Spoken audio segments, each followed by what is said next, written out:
إن شاء الله ناخد مع بعض دلوقتي تدريبات على language notes الملاحظات اللغوية على الدرسين الثالث والرابع من الوحدة السابعة من كتاب بايبت. وسؤال الاختيارات بيقول هنا السؤال رقم 1 she is sad هي بتكون حزينة because of بسبب her husband's not death اللي هو وفاة أو موت، died هنا مات، deed اللي هو الميت الصفة منها، ولا die يعني يموت، طبعا death بسبب وفاة ايه؟ بسبب وفاة زوجها، وفاة او موت ايه؟ زوجها.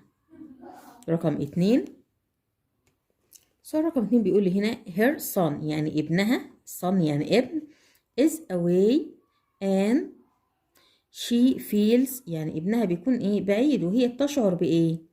alone يعني بمفرده، line صف او طابور، only يعني فقط، lonely بتشعر بلونلي اللي هي الايه؟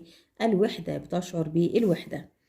رقم 3 مستر حسام نقط music at school cooks يعني يطبخ، teaches بيعلم يعلم، ولا builds بيبني، ولا watches بيشاهد، طبعا بيعلم موسيقى في الايه؟ في المدرسة. رقم 4 they would prefer هنا الابوستروف دي اختصار ايه؟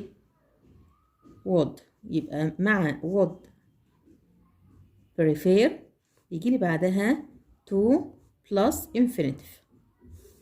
تمام، يبقى they would prefer هما بيفضلوا زيارة الايه؟ ان هما يزوروا الاسكندرية.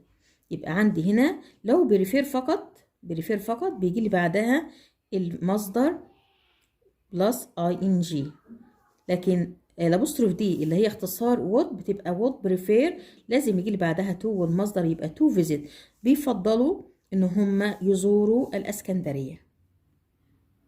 ناخد دلوقتي صفحة 25 page 25 exercises on lessons 3 and 4 تدريبات على الدرسين الثالث والرابع وأسئلة الاختيارات. السؤال الأول بيقول لي my family left me عائلتي تركتني نقط at home في المنزل، abroad ولا did ولا popular ولا alone، طبعا عائلتي تركتني alone يعني بمفردي في المنزل. رقم هنا 2 the ship السفينة نقط because it hit a very big rock لأنها hit يعني إيه؟ خبطت في a very big rock يعني في صخرة كبيرة، يبقى حصل لها إيه؟ thanked يعني شكر، sank يعني غرقت، thought اعتقد، drowned يبقى أنا عندي هنا sank يعني إيه؟ غرقت، السفينة غرقت. بعد كده رقم 3 the ship sailed to السفينة أبحرت إلى نقط island، island اللي هي جزيرة because there was a storm، الستورم اللي هي العاصفة. السفينة أبحرت إلى إيه؟ عايزين نقول إلى أقرب جزيرة، يبقى إلى إيه؟ جزيرة مجاورة، يبقى nearly قريب، ولا silly ولا nearby ولا finally نهائي، طبعا nearby يعني ايه؟ مجاور، أبحرت إلى nearby island يعني جزيرة مجاورة. السؤال هنا رقم 4 بيقول لي هنا A و B. A بيسأل بيقول what نقط of music do you like، عايز يقول له ايه نوع الموسيقى اللي انت بتحبها، قال له جاز اللي هي موسيقى الجاز. تمام. تابلت اللي هو التابلت، تايب يعني نوع، تيم اللي هو الفريق، تاب اللي هو التاب. تمام، يبقى عندي هنا تاب بمعنى ينقر، اسفة تاب اللي هو الايه؟ الصنبور او الحنفية.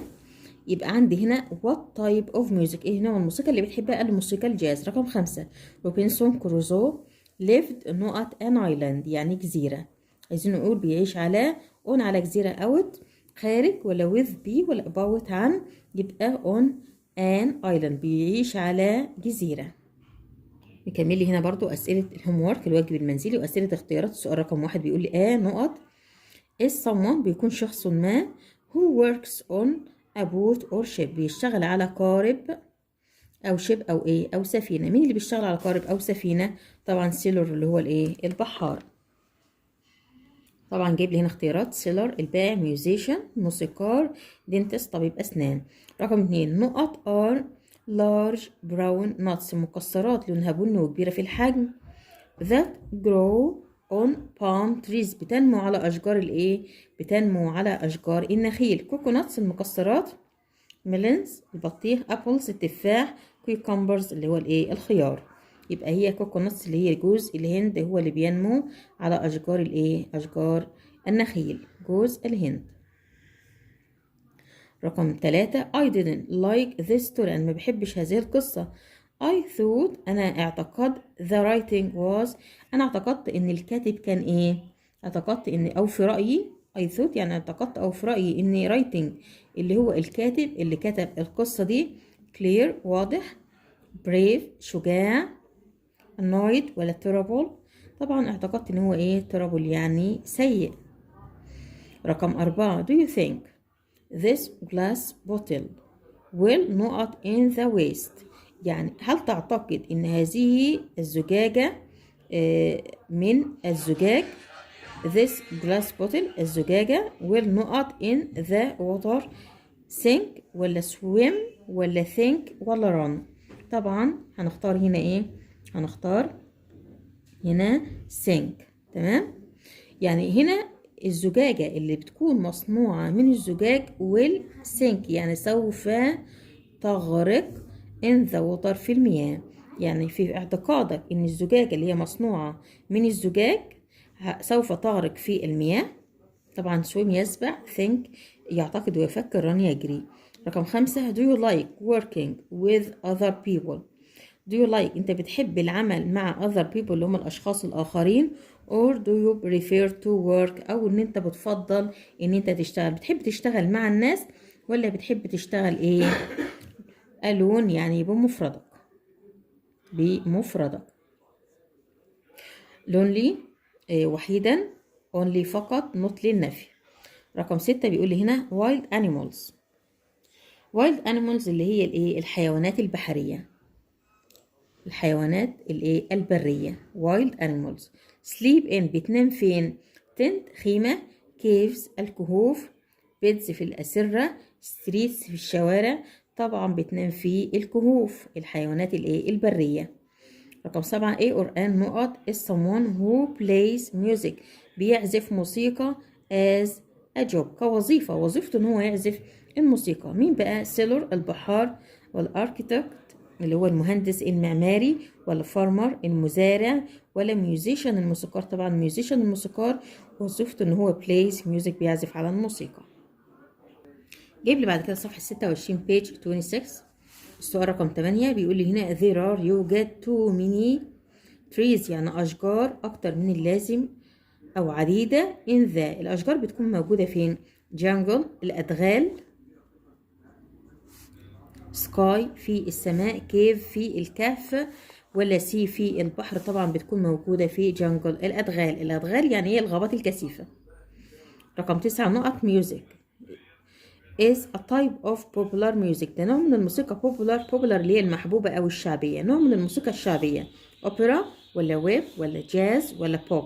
طبعا اللي هي البوب ميوزك ده نوع من الموسيقى الايه الشعبية. رقم 10 I نقط the piano in a famous band اللي هي الايه الفرقة الموسيقية. أنا بعزف على البيانو أو بعزف بيانو في فرقة موسيقية.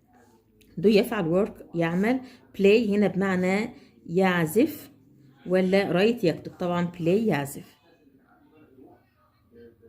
ان شاء الله ناخد مع بعض دلوقتي exercises تدريبات on lessons على الدرسين 3 و 4 التالت والرابع يونت 7 من الوحدة السابعة.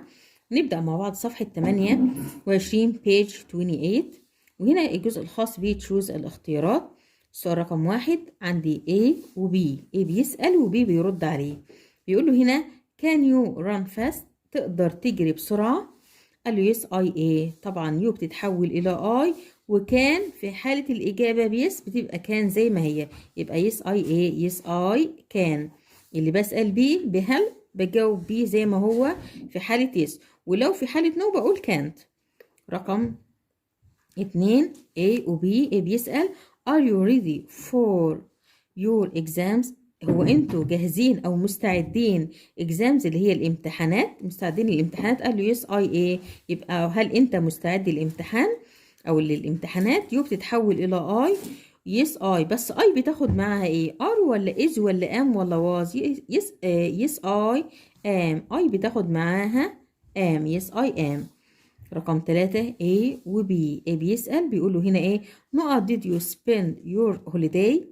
قال له I spend it، أنا أقضيها أو قضيتها in Alexandria، في الإسكندرية. طالما قال لي هنا مكان، يبقى كان بيسأله بيقول له أين قضيت أجازتك؟ يبقى أين يعني إيه؟ أين يعني where. أين when متى هو من للعاقل whose. يبقى هنا where أين قضيت الأجازة بتاعتك. السؤال رقم 4 نقط you visit Luxor last year. عايز يقول له هل انت زرت الاقصر last year الاسبوع الماضي؟ بسأل بهل في الماضي بايه، وعندي مصدر يبقى where ما ينفعش ولا are مستبعدين، يعني يا did يا do. الماضي مين؟ الماضي did، يبقى did you visit Luxor، وانت زرت الاقصر last year العام الماضي. كلمات تحتها خط وهنبدأ نصححها. read اقرأ and correct وصحح the underline word أو words، الكلمة أو الكلمات اللي تحتهم خط. بيقول لي هنا إيه؟ هنا السؤال رقم 1 A و B. A بيسأل بيقول when was the exam؟ قال له it was great. great يعني رائع. يعني هنا بيسألنا عن الحال، كيف كان الامتحان. عن الكيفية أو الحال بنستخدم مين؟ بنستخدم how. how was the exam؟ كيف كان الامتحان. رقم 2 A و B. A بيسأل بيقول where did you have for lunch؟ تناولت ايه على الغداء؟ قال له we had، احنا تناولنا rice with meat، يعني أرز بالايه؟ باللحم. يبقى انتوا تناولتوا ايه؟ يعني ماذا تناولتم. ماذا يعني ايه؟ ماذا يعني what did you have؟ انتوا تناولتوا ايه؟ يبقى what بمعنى ايه؟ بمعنى ما او ماذا. رقم 3 بيقول لي هنا ايه وبي. ايه بيسأل بيقول له can you run fast when you were young؟ قال له yes I could، نعم أنا استطعت. يبقى الإجابة كانت بإيه؟ الإجابة بكود. يبقى السؤال كان بكود برضو نفس الحكاية. could you run fast؟ هل كنت تستطيع أن تجري بسرعة when you were young؟ لما كنت صغير في السن. يبقى طالما عندي هنا الإجابة بكود يبقى برضو كان السؤال بكود. يبقى كود مش كان، أنا بتكلم هنا كله في الماضي. تمام. بعد كده بيكمل لي هنا homework الاكسرسايزز، التدريبات بتاعة الواجب المنزلي. وأول سؤال معايا هنا الحوار بيدور ما بين A و B. A بيسأل و B بيرد عليه بيقول له نقط time is it؟ قال له it is 10:15، العاشرة والرابع. العاشرة والإيه؟ والرابع. يبقى بيسألوا عن الوقت، بسأل عن الوقت بقول إيه؟ what time ولا where أين how كيف when متى. تمام. يبقى بسأل عن الوقت بكلمة ايه؟ بكلمة what time is it؟ what time is it؟ يبقى نختار هنا كلمة ايه؟ كلمة what. بعد كده رقم 2 بيقول لي هنا ايه؟ A و B. A بيسأل بيقول how not you come to school؟ يعني عايز يقول له انت جيت لي المدرسة ازاي؟ قال له I come to school by bus. جايب لي هنا وسيلة. بسأل عن الوسيلة بايه؟ ب did ولا do ولا does ولا done. يبقى هاو ايه؟ احنا قلنا عن الوسيلة بهاو. يبقى I come to school by bus، انا جيت للمدرسة by bus يعني بالايه؟ بالاتوبيس. يقول له I come، طبعا هنا في الايه؟ في المضارع. يبقى عندي يو هتاخد ايه في المضارع؟ ديت ماضي. دو بناخدها مع يو. داز الكلام ده لو الفاعل مفرد. done يبقى هناخد ايه؟ دو. how do you come to school؟ يبقى الإجابة في المضارع. يبقى عندي برضو بيكون السؤال بتاعي في المضارع. انا باخد فعل مساعد ايه مع يو؟ باخد دو. يبقى how do you come to school.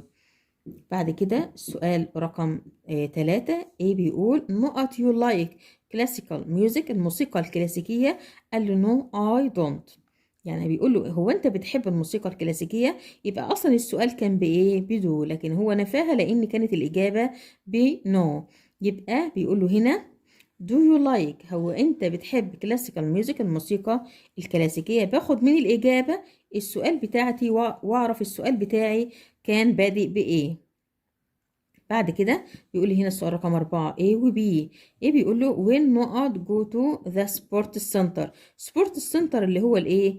المركز الرياضي. المركز الرياضي. قال له I went، انا ذهبت. يبقى الإجابة في الماضي there، انا ذهبت هناك 4 days ago يعني منذ 4 أيام. يبقى هنا كان عندي الفعل المساعد اللي أنا بستخدمه هنا في الماضي. الفعل المساعد اللي عندي كان إيه؟ طبعا بستخدم الفعل المساعد في الماضي مين؟ بستخدم هنا did.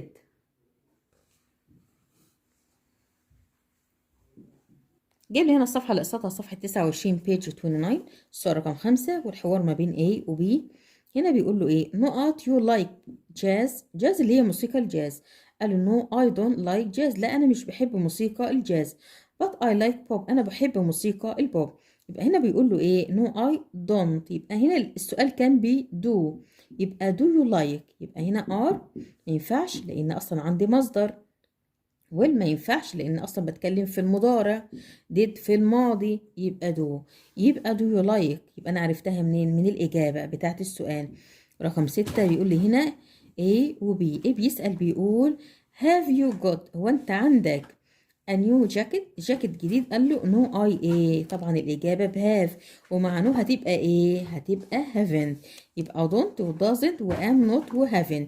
يبقى انا هنا اذا جاب لي الاجابه بعرف انا السؤال بادئ بايه، واذا جاب لي السؤال بعرف الاجابه بايه على حسب جايب لي yes or no. يبقى هو جايب له no والسؤال بهاف. يبقى دايما no معاها not بدل هاف هتبقى haven't. رقم 7 ايه بيقول نقط do you go to school. تذهب الى المدرسه. قال له at 7:30 الساعه 7:30.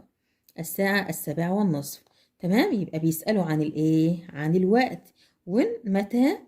what ما أو ماذا. where أين للمكان. how كيف للكيفية أو الحال. يبقى when do you go to school إمتى بتروح الايه؟ المدرسة. السؤال رقم 8 نقط your best friend speak French. فهنا بيقول له صديقك المفضل يتحدث فرنش اللي هي اللغة الفرنسية. يبقى هنا بيقول له your best friend speak. عندي هنا في المصدر. يبقى عندي هنا is و are مستبعدين يا إما do يا إما كان. فبيقول له هنا هل يقدر صديقك المفضل إن هو يتحدث اللغة الفرنسية. يبقى كان your best friend. هل يقدر صديقك المفضل أو أفضل صديق عندك speak French إن هو يتحدث اللغة الإنجليزية. بنسأل بها عن ability المقدرة. بيقول لي هنا السؤال رقم 9 بيقول لي ايه بيسأل has علي got an umbrella. هو علي عنده شمسية. تمام. هنا بي رد وقال له yes he ايه. طبعا السؤال بهاز والإجابة بالإثبات مش بالنفي يبقى yes he ايه. طبعا من السؤال باخد الإجابة يبقى yes he ايه. yes he has. تمام. رقم 10 نقط فرح go to school tomorrow. tomorrow يعني غدا. تمام. بتكلم عن المستقبل. هي فرح هتروح المدرسة غدا. يبقى ايه اللي بسأل بيها بالمستقبل بمعنى هل. عندي والمستقبل ده اسم مضارع بسيط. is ما ينفعش لان عندي مصدر was اصلا في الماضي. يبقى والفرح go to school tomorrow هي فرح هتروح المدرسة بكرة. رقم 11 why نقط you get up late yesterday. ليه انت get up late استيقظت متأخرا yesterday بالأمس. أنا بتكلم بقول yesterday بالأمس. يبقى الفعل المساعد اللي عندي في الماضي مين؟ do ولا did ولا does ولا where. عندي هنا مصدر يبقى عايزة يا do يا did يا does. يبقى عندي هنا do و does ما ينفعوش مضارع يبقى عشان ماضي باخد did. يلا اللي بعده السؤال رقم 12 A و B. A بيسأل وبيقول ايه نقط school bag is this. قال له it's my school bag. دي الحقيبة دي بتاعتي الحقيبة المدرسية. school bag للحقيبة المدرسية. قال له it's my school bag دي حقيبتي المدرسية. يبقى بسأل للملكية دي بتاعت مين. هما للعاقل وين للزمن بمعنى متى وير للمكان بمعنى أين whose بمعنى ملك من. حقيبة المدرسة هذه قال له دي ملكي. رقم 13 نقط helps you with your homework. مين اللي بيساعدك؟ طبعا helps معاها with. مين اللي بيساعدك في عمل الواجب المنزلي؟ بسأل بمن للعاقل بوير أين whose ملك من. هو من للعاقل واي لماذا. يبقى مين اللي بيساعدك في عمل واجبك المنزلي.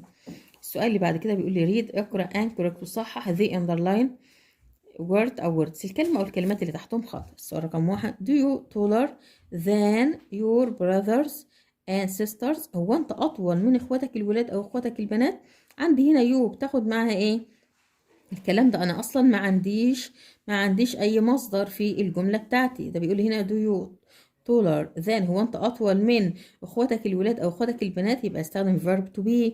طب اللي معاه you مين؟ اللي هي معاه you بتبقى are. يبقى are you taller than، هل انت اطول من اخواتك البنات واخواتك الايه الولاد؟ السؤال رقم 2 A و B. بيسأل ايه؟ بيقول does زياد like science. هو زياد بيحب العلوم؟ رد عليه وقال له yes he do. yes he do ولا yes he ايه؟ yes he does. طالما عندي بسأل بداز، برضو نفس الحكاية في الإجابة بتبقى معايا does برضو بمعنى هل في السؤال، وبرضو بكمل بيها الإجابة بتاعتي. يبقى yes he does.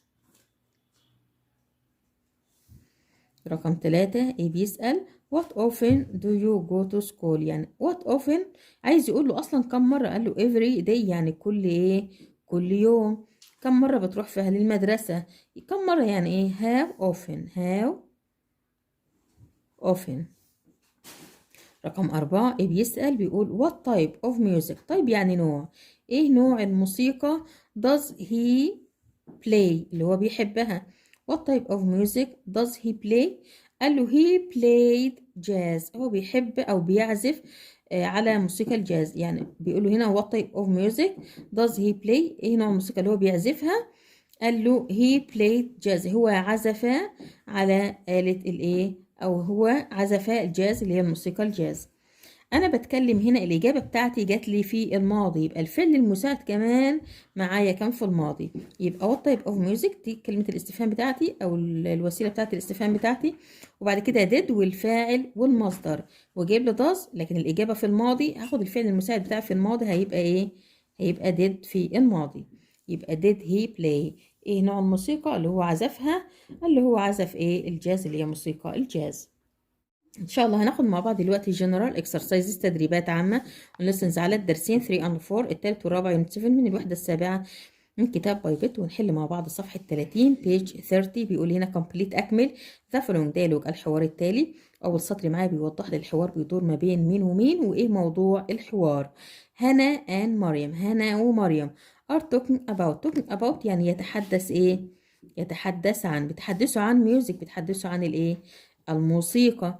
هنا ومريم. هنا بتقول what type of music. طيب يعني نوع ايه؟ نوع الموسيقى do you like اللي انت بتحبيها. هنا مريم ردت عليها لسه ما عرفناش قالت لها ايه. فهنا بتقول لها why do you like opera music. ليه انت بتحبي الاوبرا؟ يبقى قالت لها ايه؟ انا بحب اوبرا ميوزك. يبقى I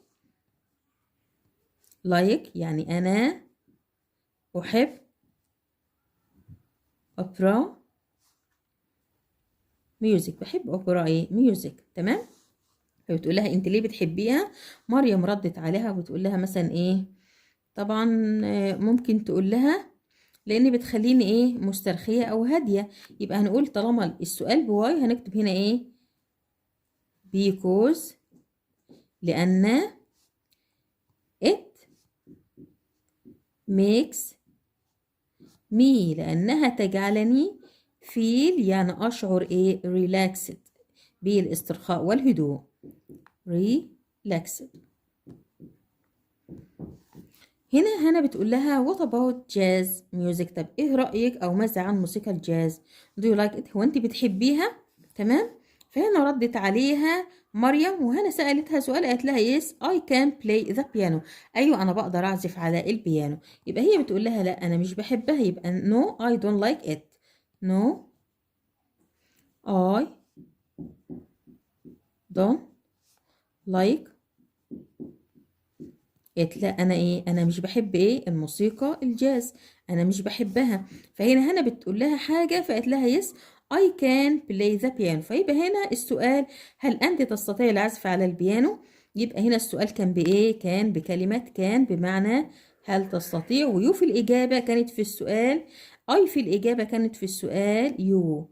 يبقى كان يو بعدها المصدر كان يو play هل تستطيعي العزف ذا بيانو على البيانو. قالت لها ايه؟ yes I can play the piano. ايوه انا بقدر اعزف على البيانو. فهنا سألتها سؤال مريم قالت لها my father taught me يعني علمني، فيها الجي اتش silent. he is a musician in a band. musician يعني ده بيكون وظيفته موسيقار. in a band يعني في فرقة ايه؟ في فرقة موسيقية، دي وظيفته موسيقار. تمام. يبقى مين اللي علمك؟ من يعني ايه؟ من يعني هو. تمام. مين اللي علمك؟ يبقى بيجي لي بعدها، بعد هو بيجي لي الفعل، يبقى هو توت، وادي الفاعل يو. مين علمك ان انت تعزفي على البيانو؟ يبقى to play the piano. to play the piano. مين اللي علمك ان انت تعزفي على الايه؟ البيانو. هنا الجزء الخاص بالاختيارات، بيقول هنا choose، اختر the correct answer، الإجابة الصحيحة from A B C or D من الأربع اختيارات اللي عندنا. بيقول لي هنا السؤال رقم 1 the food، الطعام is not، بيكون ايه؟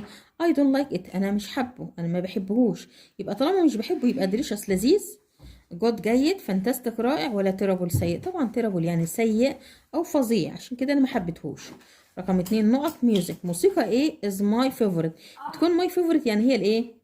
المفضلة بالنسبة لي. روك ولا روكس صخور ولا ساند الرمال ولا ويت مبتال؟ طبعا موسيقى ايه؟ روك. رقم 3 ايه بيسأل what place did you visit، ايه المكان اللي انت زرته؟ قال له I know the pyramids، عايز يقول له انا زرت الاهرامات. السؤال بتاعي في الماضي، يبقى الاجابة الفاعل ومعاها تصريف تاني. تمام. يبقى visit المصدر، visits مضارع، visited هنا الماضي، am visiting مضارع مستمر، يبقى visited انا زرت. طالما السؤال في الماضي الاجابة يبقى على طول الفاعل والايه؟ الفاعل والتصريف التاني. تمام. رقم 4 old ships، السفن القديمة. sometimes أحيانا إيه؟ in the sea، أحيانا بتبقى إيه؟ fly بتطير، sink بتغرق، play يلعب، write يكتب. أحيانا بإيه؟ يعني أحيانا بتغرق في الإيه؟ في المياه. السفن إيه؟ القديمة old ships. عندي كمان ممكن في إضافة أضيفها للسؤال اللي هنا، لما هنا بتسأل بتقول why do you like opera music، ليه انت بتحبي موسيقى الأوبرا؟ ممكن نقول هنا ايه؟ because، إجابة كمان يعني because، لأن it is not، لأنها مش بتكون ايه؟ noisy، ما بتكونش مزعجة. تمام. دي صح ودي صح. because it is not noisy، ما بتكونش noisy يعني مزعجة. جايب لي هنا الصفحة اللي قصتها صفحة 31 page 31. بيقول لي هنا السؤال رقم 5 ايه بيسأل، بيقول do you play tennis، هل انت تلعب التنس؟ هنا قال له no I ايه، طبعا السؤال كان بدو، لكن مع نو هتبقى don't. يبقى do ولا didn't؟ اصلا دي في الماضي وديت هنا في الاثبات وكمان ماضي مش مضارع، ولا don't. يبقى هنا ايه؟ no I don't. تمام. يبقى أنا السؤال بدو، لو بالإجابة بيس هتبقى yes I do، لو الإجابة بنو هتبقى no I don't. يبقى no دايما معاها not، بختصرها بدل ما تبقى do not هتبقى don't على طول. تمام. read اقرأ and correct، وصحح the underline word أو words، الكلمة أو الكلمات اللي تحتها خط. السؤال رقم 1 how often يعني كم إيه؟ كم مرة أو كم عدد المرات do سالم get up early، اللي سالم استيقظ فيها إيه؟ مبكرا. بسأل على عدد الإيه؟ المرات. يعني أنا عندي هنا سالم مفرد، مع المفرد بجيب مين؟ بجيب does. دو مع ضمائر الجمع. رقم 2 do you visit علي yesterday، هل انت زرت علي yesterday بالايه؟ بالامس، من الكلمات الدالة على الايه؟ على الماضي. يبقى بسأل بهل في الماضي بمين؟ ب did مش do. رقم 3 which shirt، ايه التيشيرت او اي تيشيرت او اي ايه شيرت اللي هو القميص، اي قميص did مجدي بوت، المجدي اشترى. مع did لابد ان يأتي الفعل في المصدر، يبقى which shirt did مجدي buy، يبقى ادي المصدر بتاعي. رقم 4 ايه بيقول can you drive a bus، تقدر تسوق اتوبيس؟ قال له yes I can't ولا yes I can؟ في حالة الإثبات مفيش not أبدا، يبقى yes إيه yes I can. جايب لي هنا write a paragraph، اكتب فقرة أو باراجراف about 80 words on، من 80 كلمة عن إيه؟ an adventure story، يعني قصة إيه؟ قصة مغامرات. شوف مع بعض، عايزني هنا أتكلم عن قصة مغامرات، هنقول إيه؟ last week الأسبوع الماضي I read a story، أنا قرأت قصة called روبنسون كروزو، اسمها روبنسون كروزو. It was written by، اتكتبت بواسطة مين اللي كتبها؟ دانيال ديفو. It was an adventure story، دي كانت قصة ايه؟ مغامرات. كروزو was a sailor، كروزو ده كان بحار. His ship sank، السفينة بتاعته غرقت because there was a terrible storm، لأن كان فيه عاصفة storm، عاصفة ايه؟ terrible سيئة. كروزو swam to the nearest island، بدأ يعوم أو عام وسبح إلى إيه؟ nearest island، أقرب جزيرة. he found himself alone، وجد نفسه وحيدا on the island، على الجزيرة. he had to، هو اضطر إن هو eat a dead fish، إن هو يتناول أو يأكل سمكة ميتة. he looked for، هو بحث عن a warm place، مكان دافئ to sleep in، عشان ينام فيه. in the end، في النهاية he found a cave، وجد كهف. كروزو found a coconut on the beach، كروزو وجد جوز الهند على الشاطئ. it was delicious، كانت لذيذة. it was a very interesting story، دي كانت قصة ايه؟ رائعة أو شيقة جدا. I enjoyed reading it، أنا استمتعت بإيه؟ قراءتها very much، كتير جدا.